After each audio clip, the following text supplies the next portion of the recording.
Thousands were killed during the initial quake, and without urgent medical care, many thousands more will likely die.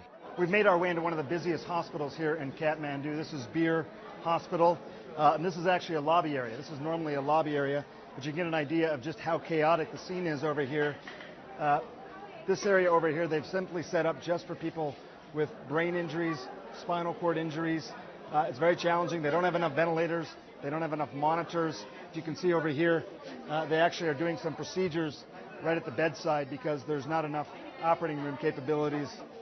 Operations performed right in the hospital lobby. This facility so overwhelmed, dozens of patients are actually forced to wait outside until medical personnel can give them care.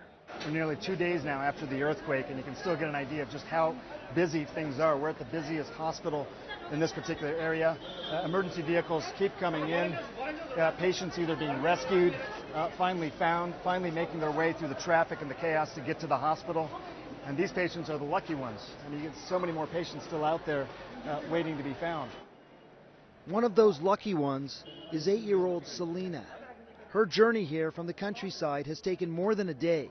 Her grandfather explains to doctors that the family house simply collapsed on her. She spent hours in the rubble before being rescued. Selena's dazed, clearly in pain from injuries to her head, but examining her CAT scan reveals just how dire her situation is. She has a fractured skull, a blood clot, and her brain is swelling. Without emergent surgery, she'll have permanent damage, or like so many other earthquake victims, she'll die. As a practicing neurosurgeon, I'm asked to assist in the operation. It's called a craniotomy.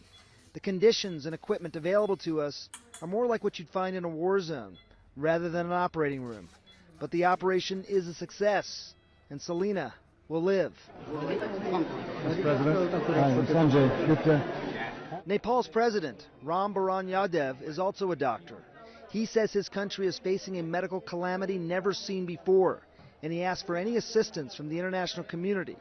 There's no doubt Nepal needs all the help it can possibly get. How soon this ends is unclear. As they bring in more patients from more remote areas, it's likely the demand for these beds is just going to go up. At times they lose power, and there's still the question of these aftershocks and these tremors. Every time one happens, do you evacuate the patients? Do you leave them here in the hospital? What do you do? It's a question they're trying to answer almost every single day. Dr. Sanjay Gupta, CNN, Kathmandu, Nepal.